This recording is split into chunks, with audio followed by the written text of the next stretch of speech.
ایوب خان غلط تھی، یہ تسلیم کرتے ہیں آپ؟ بالکل، اس لیے کہ وہ ڈکٹیٹر تھے۔ اچھا جی، اسی ایوب خان کو آپ کے بھٹو صاحب ڈیڈی کہا کرتے تھے۔ اور دوسری بات یہ ہے کہ پیسہ لے کے آپ نے ووٹ دیا ہے، کل بڑی ٹوپی پہن کے آپ جب پہنچیں گے مطالبہ کرنے کے لیے تو کیا اس کے دماغ کے جو ہیں 8ویں حصے میں یہ بات نہیں ہوگی کہ آپ نے نوٹس کے خاطر مجھے ووٹ دیا تھا، آپ اتنے بڑے موٹے موٹے مطالبے کر رہے ہیں؟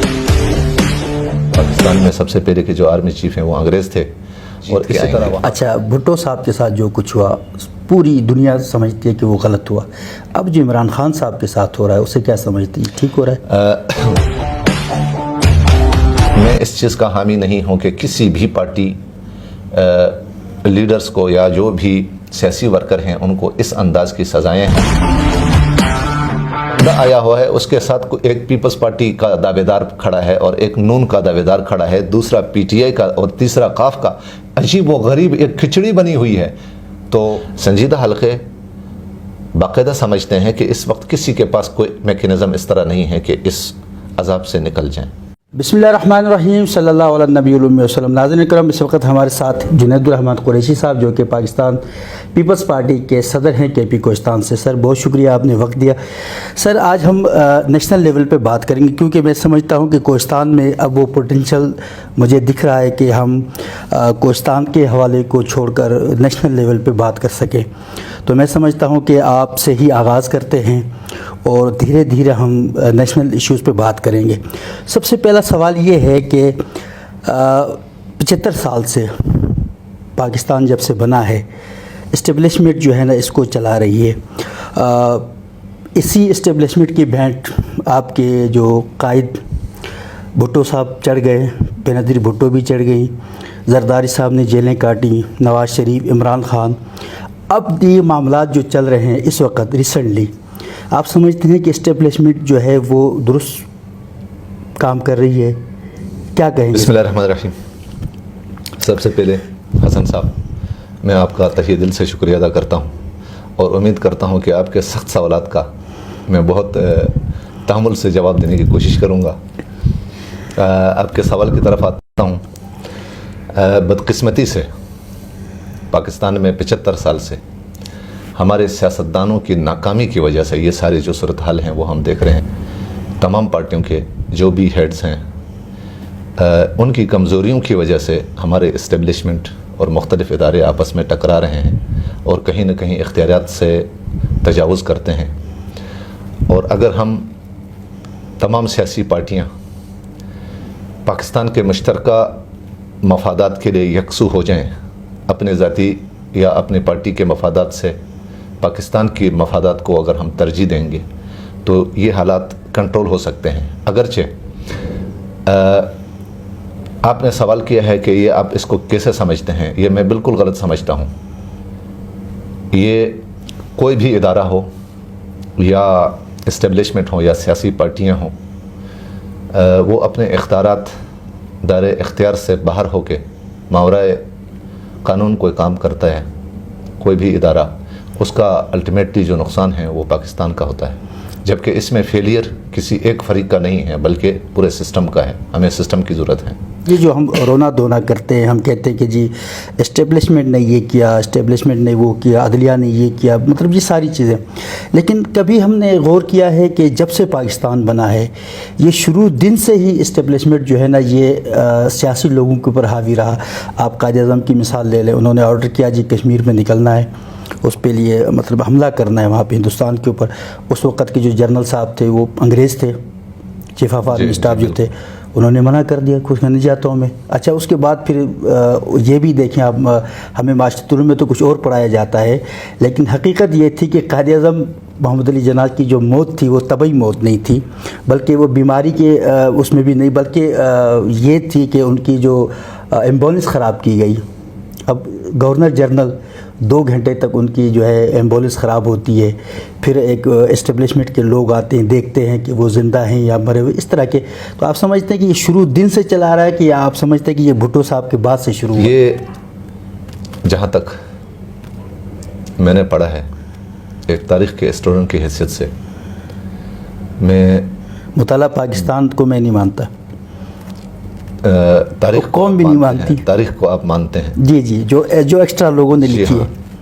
है। मैं तो सब कुछ को कहीं ना कहीं मानता हूँ और ये बताता चलूँ कि हम बतदरीज आज़ादी की तरफ हम सफ़र करते आ रहे हैं गुज़श्ता 75 सालों से। जिस दिन पाकिस्तान बना उस वक्त तक बरतानिया का तसल्लुत था, उसके बाक़ियात शायद गुज़श्ता 2019-20 तक, जैसे फ़ाटा वगैरह, उसमें मुख्तलिफ़ क़वानीन बाकी थे। इसी तरह उन्होंने अपने बाक़ियात के तौर पे यहाँ पे आर्मी चीफ़ यहाँ छोड़े। पाकिस्तान में सबसे पहले के जो आर्मी चीफ़ हैं वो अंग्रेज़ थे, और इसी तरह वहाँ का जो गवर्नर जनरल था या सदर था इंडिया का, वो भी अंग्रेज़ था। तो बतदरीज हम वहाँ से निकलते गए। 1973 तक हमारे पास तो कोई माकूल कानून भी नहीं था, हमारे पास कोई आइन भी नहीं था। तो यही वजह है कि यहाँ पे मुख्तलिफ़ इल्ज़ामात और ये जज्बाती जो चीज़ें हैं, ये हम सुबह व शाम सुनते आ रहे हैं कि लियाकत अली ख़ान को गोली मारी गई और आखिरी बेनज़ीर भुट्टो को भी कत्ल किया गया। और इसके अलावा भी तमाम वज़राए आज़म और दीगर हमारे जो सरबराहान ममलिकत हैं वो ज़्यादातर इज़्ज़त के साथ नहीं गए, बल्कि आखिर में कहीं न कहीं इख्तियारात का या नाजायज़ या गलत इस्तेमाल होके उसकी तज़लील हुई और उसको फारिग कर दिया गया है। करारदात मकासद हैं या पाकिस्तान का जो नज़रिया था और उसके जो अहदाफ थे वो अभी तक हमने हासिल करने में नाकाम रहे। अगरचे पाकिस्तान हमारे लिए नेमत खुदाबंदी है, हम यहाँ आज़ाद घूम रहे हैं और हम इस्लामी एटमी पावर के तौर पे दुनिया में जाने जाते हैं। हमें फ़ख्र भी होना चाहिए, लेकिन फिर भी हमारे सिस्टम में कहीं ना कहीं कमज़ोरियाँ हैं और ज़रूरत इस अमर की है कि तमाम जो पॉलिटिकल जो ताकतें हैं जो आवाम को रिप्रेजेंट करती हैं, वो एक दूसरे के लिए कम अज़ कम थोड़ी सी दिल में जगह बनाएं। पाकिस्तान के मुश्तरका मफादात के लिए एक दूसरे के लिए दरवाजे खुले रखें और लॉन्ग टर्म पॉलिसीज़ रफ्ता रफ्ता आहिस्ता आहिस्ता एक 15-20 साल बल्कि 30 साल मास्टर प्लान बने और उसमें राय आमा हो, तमाम पार्टियां मुत्तफ़िक़ हों और हम उस रोड मैप पे चलते हुए पाकिस्तान को स्टेबल कर सकते हैं। और हमारे पड़ोस में भी बहुत सारे ममालिक इसी तरह बतदरीज मजबूत होते जा रहे हैं। अगर मैं आपसे सवाल करता हूं और कहता हूं कि एक जुमले में आपने जवाब देना है कि मोहतरमा फ़ातिमा जिन्ना ने इलेक्शन लड़ा एक डिक्टेटर के अगेंस्ट और उन्हें गद्दार करार दिया गया, इस अमल को आप क्या देखते हैं? कि बहुत सारे मुतनाज़िया चीज़ें हमारे यहाँ एक जुमला, आप एक जुमले में जवाब देना है। यहाँ पे एक जुमले में इसका अहाता करना मुश्किल है, क्योंकि यहाँ पे आप अच्छे बुरे की बात करें कि ये ठीक था या गलत था। बहरहाल माजी में इस तरह बहुत सारे चैप्टर्स हैं जो क्लोज हो चुके हैं। नहीं आप नहीं, वो तो क्लोज तो नहीं होते, तारीख़ तो अपने आप को दोहराती है, क्लोज तो नहीं होती, कोई भी चीज़ क्लोज तो नहीं होती है ना। अब 1400 साल पहले की तारीख वो आज हमारी तारीख में बहुत सारी चीज़ें इस तरह के अबहम अभी तक वाज़ेह नहीं हो चुकी हैं। चले अच्छा, ये आप समझते हैं कि फ़ातिमा जिन्ना जो थी वो ठीक थी, अयूब खान ठीक थे? फ़ातिमा ठीक थी। फ़ातिमा ठीक थी, अयूब खान गलत थी, ये सब तस्लीम करते हैं बिल्कुल, इसलिए कि वो डिक्टेटर थे। अच्छा जी। उसी अयूब खान को आपके भुट्टो साहब डैडी कहा करते थे, क्या कहेंगे? ये आप कहेंगे, आप कहते हैं डैडी। नहीं, वो तारीख में तारीख का हिस्सा है सर। मेरी बात सुने, अल्हम्दुलिल्लाह पाकिस्तान पीपल्स पार्टी हमें फ़ख्र है कि वही उसी बंदे के साथ, उसी डिक्टेटर के साथ भी पाकिस्तान पीपल्स पार्टी ने ही टक्कर दी है, उसके बाद उसको पसपाना पड़ा, ठीक है। और उससे लेके आज तक जितने भी डिक्टेटर्स हैं उनके साथ मुकाबला पाकिस्तान पीपल्स पार्टी ने किया है। और ये डीडी का मेरे पास कोई सबूत नहीं है, आपके पास होगा तो अलग बात है।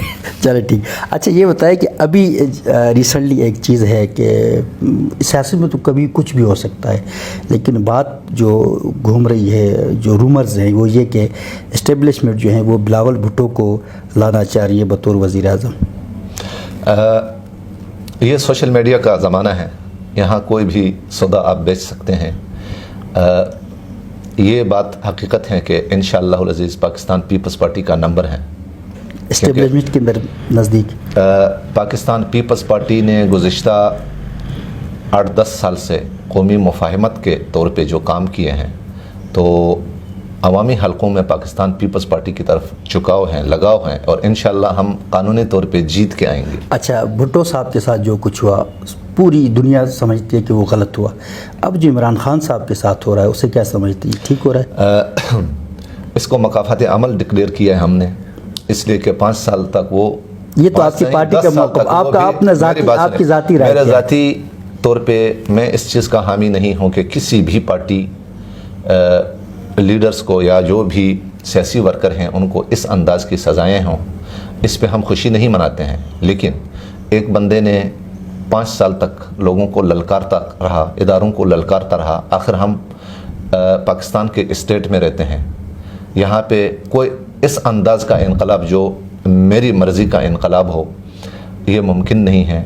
ये इमरान खान के मकाफात अमल हैं। इमरान खान ने तमाम मुखालिफिन को जिस तरह रगड़ा दिया था, और ये अभी फितरी तौर पे वो उस शिकंजे में आ चुके हैं। इमरान खान ने जरदारी के साथ ऐसा अमल किया, नवाज शरीफ के साथ किया, मौलाना फजल रहमान किसके साथ किया? कोई एक मिसाल दें। उन्होंने नवाज शरीफ के साथ किया ना, उन्होंने राना सनाउल्लाह के साथ किया, उन्होंने मरियम के साथ किया। ये पीपल्स पार्टी के बनाए हुए केसेस थे, उनके दौर में बने हुए केसेस थे।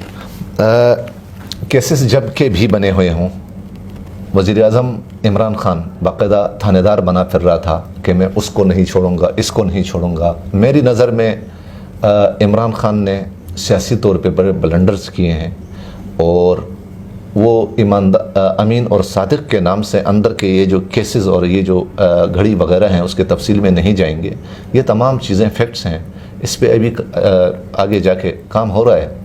अब देखेंगे हम, इसके तमाम नताइज हमारे सामने आएंगे। अभी तो पीटीआई के अंदर जज्बाती माहौल हैं, वो तो 24 घंटा गालम गलोच पे ही गुजारा करते हैं।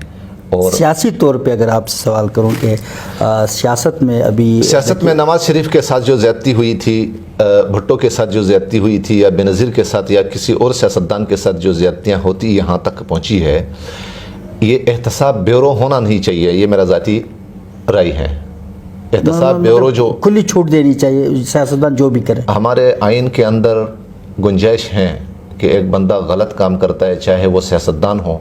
वैसे भी सियासतदान का नंबर बहुत बाद में आता है। अगर सियासतदान की मराहत और सियासत की बदनामी और नेकनामी जो हैं आवाम को डील करते हुए, उनके आखिर में जो मराहत हैं वो बहुत कम है बाकियों के निस्बत। ऐसा नहीं है कि सिर्फ सियासतदान जो हैं सबसे ज़्यादा, मुख्तलिफ हमारे जुडिशरी हैं, हमारे इस्टेब्लिशमेंट हैं, जो भी हैं, तमाम महकमों से सबसे मजलूम तरीन पाकिस्तान में इस वक्त अगर कोई हैं तो वो सियासतदान हैं। अच्छा, ये सियासी तौर पे आप क्या समझते हैं कि हर आदमी ने अपना हिस्सा डाला? इमरान खान आप कहते हैं कि मकाफाती अमल है, लेकिन इस वक्त भी पाकिस्तान का सबसे मकबूल तरीन लीडर है, ये आप मानते हैं, सबसे पॉपुलर है। अच्छा, एक मिनट यहाँ पे एक बात जी, मकबूल होने के लिए आलमी मयार स्केल्स मौजूद हैं। आपने 2 तिहाई, 3 तिहाई और 1 तिहाई अक्सरियत के साथ आपने असम्बली में आना है, वहाँ पे आपने कानूनी तौर पे शो करना है। ये नहीं है कि आप काफ लीग और MKM के ज़रिए अपनी हुकूमत बनाएं। मैं बात कर रहा हूँ, ये 2023 या 24 का जो इलेक्शन है उसके रिजल्ट के बाद हम बताएंगे कि कितना पॉपुलर कोई हैं, और अगर स्ट्रीट पावर इमरान खान के पास ज़्यादा है तो भी मानते हैं, ये मानते हैं। अच्छा, अब ये ज़माने में जमात इस्लामी के पास बहुत ज़्यादा हुआ। खैर, अब ये जो सारे मामलात, इस वक्त तो पाकिस्तान के हालात इस तरह के हैं, कोई कुछ भी ये डिसाइड नहीं कर पा रहा है कि पाकिस्तान किस तरफ जा रहा है। मजहबी तबका जो है, मौलाना फजल रहमान की सियासत को आप कहाँ देखते हैं इस मामलात में? मौलाना फजल रहमान एक मैच्योर सियासतदान है, पाकिस्तानी सियासत के अंदर उसका रोल है, हिस्सा है। लोग तो यही कहते हैं कि वो हर हुकूमत के साथ शामिल होता है। जब सीटें उसके पास होंगी तो वो ही शामिल होगा, जिसके पास सीटें नहीं होंगी तो वो शामिल नहीं हो सकेगा। एक चीज़ है कि जमात उलमा इस्लाम के अंदर आम लोगों का ये तासुर है कि ये कोई दीन के खातिर सिर्फ उलमा की पार्टी हैं, उलमा के अलावा किसी को उनके पास जगह नहीं है, या फिर वो सिर्फ दीन की बालादस्ती के लिए काम करते हैं। ये कुछ गलतफहमियाँ हैं। पाकिस्तान में जितनी भी पार्टियाँ हैं, चाहे वो मजहबी के नाम से हैं या गैर मजहबी तौर पे हैं, काम कर रही हैं, 1973 के आइन के अंडर में वो काम करेंगी, उससे मावरा कोई भी काम नहीं कर सकता। लिहाजा जो भी सियासतदान हो, कोई भी पार्टी से ताल्लुक़ रखता हो, वो अपने उस हलक़े से, जहाँ से इंतखाब का हलका है, उसके रिप्रेजेंट उसको करने के लिए, उसकी नुमाइंदगी के लिए उसको भेजा जाएगा, न कि सवाब और अजाब के लिए। अच्छा, अभी जैसे कि मौलाना फजल रहमान साहब ने नारा लगाया कि जी महंगाई बहुत हो गई है, पेट्रोल की डीजल की कीमतें बहुत ज़्यादा आसमान पे चली गई, डॉलर बहुत महंगा हो गया। अब आप क्या समझते हैं कि ये नारे लगाने के बाद वो हुकूमत में आए, उनकी पार्टी आई, 4 वजारतें ली, और अब जाके उनका जो वोट बैंक जिसको कहते हैं हम, वो आप कहाँ देख रहे हैं कि वो इंक्रीज़ हुआ है या नहीं, वो पस्ती की तरफ चला गया? यहाँ पे 2 चीज़ें हैं, वोट इंक्रीज़ हुआ है या कम हुआ है ये अलग चैप्टर हैं, और दूसरी तरफ वो अपनी हुकूमत पीडीएम का सरबरा वो हैं, और ये लॉजिक नहीं बनता है कि वो अपनी हुकूमत के अंदर जो फेलियर्स या कमज़ोरियाँ हैं उसके ख़िलाफ़ वो एहतजाज करें या उसके अगेंस्ट जाएं। उसने तो हुकूमत जब उसके पास हैं तो उसने डिलीवर करने की हर मुमकिन कोशिश करनी है जहाँ तक उससे हो सके। और वो तो हो नहीं पाई ना, अब रही बात ये क्या पड़ेगा? संजीदा हलकों की नज़र में इमरान खान के ज़माने से अभी तक पाकिस्तान में जो महंगाई का सैलाब आया है उसमें कोई भी बरी-उज़्ज़मा नहीं है, सबकी ज़िम्मेदारियां हैं। लेकिन ये सिर्फ सियासतदान नहीं, हालात भी इस तरह हैं। ये 75 साल से पाकिस्तान कमज़ोर होते होते यहाँ पहुँचा है। अब एक तरफ IMF की वजह से, और दूसरी तरफ हमारे यहाँ कमज़ोर मईशत की वजह से, तीसरी तरफ हमारे इदारों की कमज़ोरियों की वजह से हम यहाँ पहुँचे हैं। और इस वक्त जो पाकिस्तानी रुपया जो डी वैल्यू होता जा रहा है, तो इसकी वजह से ये महंगाई मज़ीद बढ़ने के खदशात हैं। इसके सब ज़िम्मेदार हैं। ये नहीं है कि किसी एक पार्टी को इसका बड़ा नुकसान हो, किसी और को फ़ायदा हो। अच्छा सर, अब हम थोड़ा सा कोस्तान की तरफ भी आते हैं, कोस्तान पे थोड़ी सी बात कर लेते हैं। अब आप देख रहे हैं कि इस वक्त 2 अशख़ास के दरमियान मुकाबला बड़ा ज़बरदस्त नज़र आ रहा है। तला महमूद साहब है, महबूला जान आपकी पार्टी के हैं, तो अब इनके पास विज़न जो लेके आ रहे हैं, अब तला महमूद साहब जो है वो 2 मिनिस्ट्रीज़ थी उनके पास, फिर सेनेटर भी हैं, अभी वो मार्च में उनकी सेनेटरी भी ख़त्म हो जाएगी। तो आप क्या समझते हैं कि तला महमूद साहब जो नारा लगा के आ रहे हैं कि कोस्तान की महरूमियाँ दूर करेंगे, तो आपको कितनी इसमें हकीकत नज़र आ रही है? और उसके मुकाबले में अगर महबूला जान का जो विज़न है वो, क्योंकि आप पार्टी के हैं, आपके साथ डिस्कशन होती हैं, तो इन दोनों का अगर तकाबुल करते हैं तो कौन कहाँ पे खड़ा हुआ है? सबसे पहले तो महबूबुल्लाह जान साहब की बात करते हैं। महबूब साहब चूँकि कोस्तानी हैं, कोस्तान के दर व दीवार से उसका ताल्लुक़ है, मट्टी से उसका ताल्लुक़ है, तो हमारे इस वक्त मौजूदा जितने भी लीडर्स हैं कोस्तान के लेवल में, उन सब से ज़्यादा बेहतरीन अंदाज में नुमाइंदगी करने के लिए जो अहल हैं वो मेरी नज़र में महबूब साहब हैं। अच्छा, दूसरी तरफ तला महमूद जो खुशनुमा नारे लेके आ रहे हैं कि मैं कोस्तान की नुमाइंदगी करूँगा, ये गैर फितरी बात है। वो कोस्तान की नुमाइंदगी उस तरह नहीं कर सकता है कि एक कोस्तानी जो अपने इलाके की नुमाइंदगी करेगा, क्योंकि वहाँ उनके खूनी रिश्ते भी होंगे, ज़ाती इंटरेस्ट भी होगा। और ये बाहर से आ रहे हैं, ठीक हैं, जमात उलमा इस्लाम ने अगर उनको टिकट दिया, वो टिकट होल्डर हो सकते हैं, वहाँ इलेक्शन लड़ सकते हैं, उसके ज़रिए वो वफाकी वज़ीर भी बन सकते हैं, लेकिन उसका यहाँ जीतना महाल है। उसकी वजह यह है कि चंद गिने चुने उनके साथ जो मफाद परस्त लोग हैं वो उसको इस्तेमाल करेंगे कि हम आपको वोट दे रहे हैं। अब मैं मिसाल दे रहा हूँ कि मैं ख़ुद अगर खड़ा होता हूँ, मुझे 500 वोट मिलता है या 600 वोट मिलता है, मैं आपके लिए 100 वोट भी पैदा नहीं कर सकता। ये फितरी बात है, बिल्कुल फैक्ट, कुछ हक़ाइक़ हैं। यहाँ पे मैं कोस्तानी कौम से ये कतई नहीं कहता हूँ कि आप सब ने मिल के महबूब को वोट देना है। आप अपने जो नज़रियाती बंदा है, हमारे पास बेहतरीन लीडर्स हैं, उनमें से किसी को मुंतखब करें, खड़ा करें, उसको वोट दें और अपने पाँव पे खड़ा हो जाएं। हमारी ज़रूरत इस वक्त जो है वो ख़ुददारी, ख़ुद इन्हिसारी और ख़ुद एतमादी की ज़रूरत है। चूँकि हम एक तरफ बड़ा रोना रो रहे हैं कि हम बड़े पसमानदा हैं, हमारे साथ ज़्यादतियाँ हो रही हैं, और दूसरी तरफ जैसा कि रिसेंट अभी कल सोशल मीडिया पे मलक अफरीन के ख़िलाफ़ जो पोस्टें चल रही हैं, हर कोई जो है अपना भड़ास निकाल रहा है। और इलेक्शन के टाइम में ऐसे ही आदमी को हम भेजते हैं या बाहर के किसी आदमी को भेजते हैं और 5 साल तक हाथ पे हाथ धर के बैठते हैं और आखिर में उसको गालियों के साथ इस्तकबाल करते हैं। ये हमारी बदकिस्मती है और ये हमारी कोताही है अपनी। अब आखिरी बात जो मैं करने जा रहा हूँ वो ये है कि طلحہ محمود صاحب کو اس وقت، اس سے پہلے تو باہر سے لوگوں کو، ہمارے جو صاحب سیاست ہیں انہوں نے باہر سے لوگوں کو لے کے یہاں الیکشن لڑوائے اپنے ذاتی مقاصد کے لیے، لیکن بدقسمتی سے اس بار صاحب دستار اس چیز میں انوالو ہیں۔ میں پچھلے دن کسی پروگرام میں دیکھ رہا تھا تو طلحہ محمود نے 5 لاکھ روپے کا ایک بنڈل رکھا ہوا تھا اور باتیں کرتے ہوئے برابر میں ایک صاحب تھے، وہ جب بھی اس کے طرف ہاتھ قریب آتا تو وہ یہ سوچتا کہ یہ مجھے پکڑا رہا ہے، تو اس کے ہاتھوں میں جو لرزش آتی تھی یا اس کی جو مومنٹس تھی، تو یہاں پہ بندہ مینٹلی بڑا ڈسٹرب ہو جاتا ہے، بہت افسوسناک ہے۔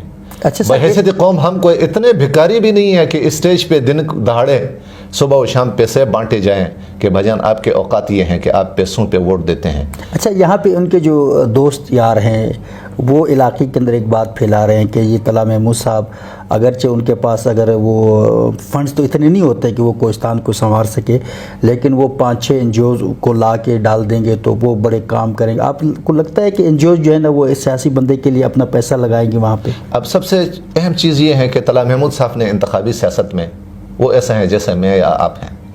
یہ آپ نے بھی تھوڑا گزارا کیا ہے ویسے، لیکن میں کم از کم کوہستان کی ہم نے چلے 40-50 دن تک کچھ نہ کچھ لوگوں کے ساتھ اٹھنا بیٹھنا ہم نے کیے۔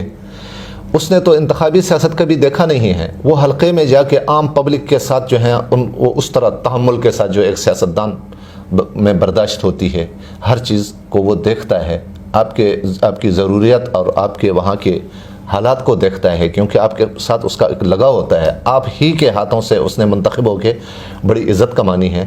لہٰذا سینیٹر کا بدقسمتی سے گزشتہ کئی سالوں سے سننے میں یہ آ رہا ہے کہ پیسوں کا معاملہ بھی چلتا ہے، اور بیٹھے بیٹھے آپ سینیٹر بنیں گے، یا تو آپ کے سیاسی مفادات کی وجہ سے پارٹی کے ذریعے یا پھر پیسوں کے بل بوتے پہ آپ نے سینیٹر بننا ہے۔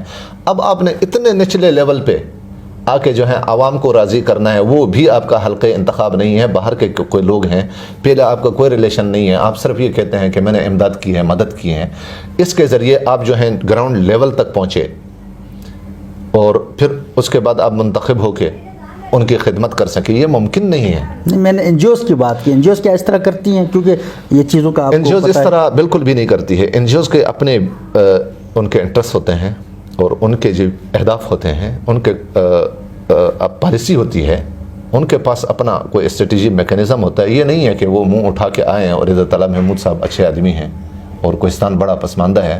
کوہستان کے پڑوس میں جو 2-4 ڈسٹرکٹس ہیں، کوئی اتنا بڑا فرق نہیں ہے۔ چترال ہم سے زیادہ پسماندہ ہے، دیامر ہم سے زیادہ پسماندہ ہے۔ ہمارے یہاں جو ڈیمز وغیرہ اور مختلف یہ 2005 کے زلزلے کے بعد جو تبدیلیاں آ رہی ہیں کوہستان میں، کوہستانی سیاسی طور پہ بڑے اسٹرانگ ہیں، بڑے مضبوط ہیں۔ یہ بدقسمتی جو آ رہی ہے چند لوگوں کے ہاتھوں سے یہ پیسوں کا، تو این جی اوز والے جو ہیں اپنے باقاعدہ ان کا اپنا میکینزم ہوتا ہے، اس حساب سے وہ چلیں گے۔ یہ نہیں ہے کہ طلحہ محمود کا ہاں اس کا اپنا فاؤنڈیشن ہے، لیکن ضروری نہیں ہے کہ وہ ہمیشہ کوہستان ہی کو فوکس کرتے جائیں۔ یہ تو ابھی انتخابات کے دوران یہ باتیں ہو رہی ہیں، اس سے پہلے تو اس طرح کی بات نہیں۔ بالکل۔ اچھا سر، آخری سوال آپ سے یہ کہ کوہستان میں چونکہ اس طرح لگ رہا ہے لوگوں کو کہ بہت ایزی ہے، اب طلحہ محمود صاحب بالفرض اگر طلحہ محمود صاحب جیت جاتے ہیں تو آپ کو کیا لگتا ہے کہ کل جیسا کہ آپ نے تو صوبائی الیکشن لڑنا ہے، آپ نے ابھی تک تو قومیت کی طرف آپ آئے نہیں، جی، تو آپ کی سیٹ محفوظ رہے گی؟ نہیں، اس وقت سب سے پہلے تو ہم خاص کر میرے ڈسٹرکٹ کولے پالس کے اندر جیسا کہ روزی خان ہے، مولانا عصمت اللہ ہے، مفتی عبید الرحمان ہیں، پالس اور کولے کے اندر 2-4 اس طرح کے لیڈرز ہیں جن کو ہم لیڈرز مانتے تھے۔ آج انہوں نے اپنے ووٹر سپورٹر، اپنی برادری اور اپنے یار دوست یا جو بھی کولیگز ہیں ان کے مشاورت کے بغیر اس دوڑ میں شامل ہو چکے ہیں کہ طلحہ محمود ہمیں پیسے دیں گے 60-70 لاکھ روپے، اس سے ہمارے کیمپیننگ کے جو خرچے ہیں وہ پورے ہو جائیں گے۔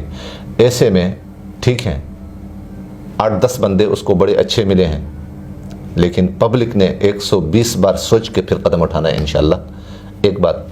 اور دوسری بات یہ ہے کہ میں اس کو کوہستان کی تذلیل سمجھتا ہوں۔ ایک بندہ باہر سے آیا ہے منہ اٹھا کے، وہ کہتا ہے کہ کوہستانی قوم اتنی گری ہوئی ہے، وہ چند کوڑیوں کے لیے، چند پیسوں کے لیے وہ ووٹ دیں گے، اور میرے ساتھ جو ہے ہمدردی بھی وہ جتاتے ہیں، جبکہ यहाँ JUI का एक बंदा आया हुआ है, उसके साथ एक पीपल्स पार्टी का दावेदार खड़ा है और एक नून का दावेदार खड़ा है, दूसरा PTI का और तीसरा काफ का। अजीब व गरीब एक खिचड़ी बनी हुई है।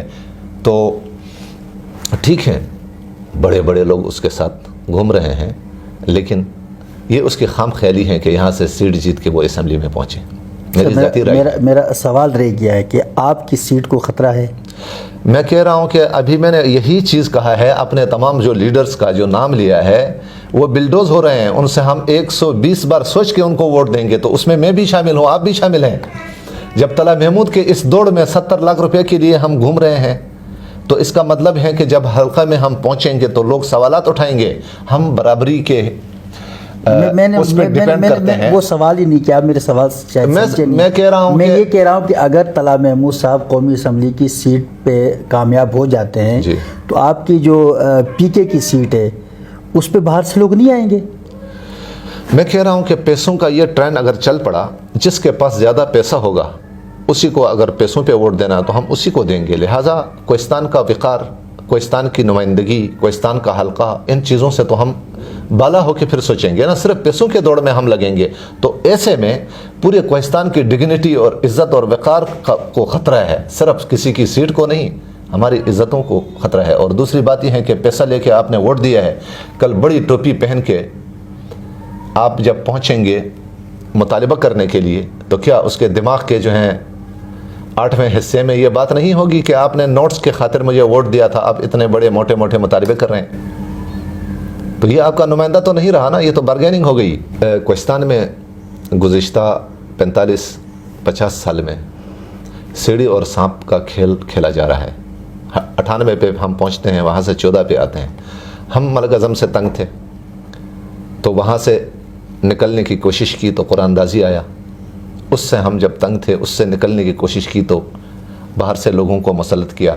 इसमें एक चीज़ मुलाज़म भी आप ऐड करेंगे? और ये भी हैं, हमारे यहाँ बदकिस्मती से वो अपने उजारादारी समझते हैं। वो कहते हैं कि हम जो कहेंगे वही होगा, जबकि सनद है ना उनके पास सनद हैं। वो कहते हैं कि हम मेहराब से, मिंबर से भी सियासत कर सकते हैं और आपको मस्जिद में आके जो है ज़्यादा हिलने की भी इजाज़त नहीं है। अच्छा नाज़रीन किराम, ये थे हमारे जुनेद उमर कुरैशी साहब, उनसे बात की, नेशनल लेवल पे भी बात की हमने और कोहिस्तान के हवाले से भी बात की।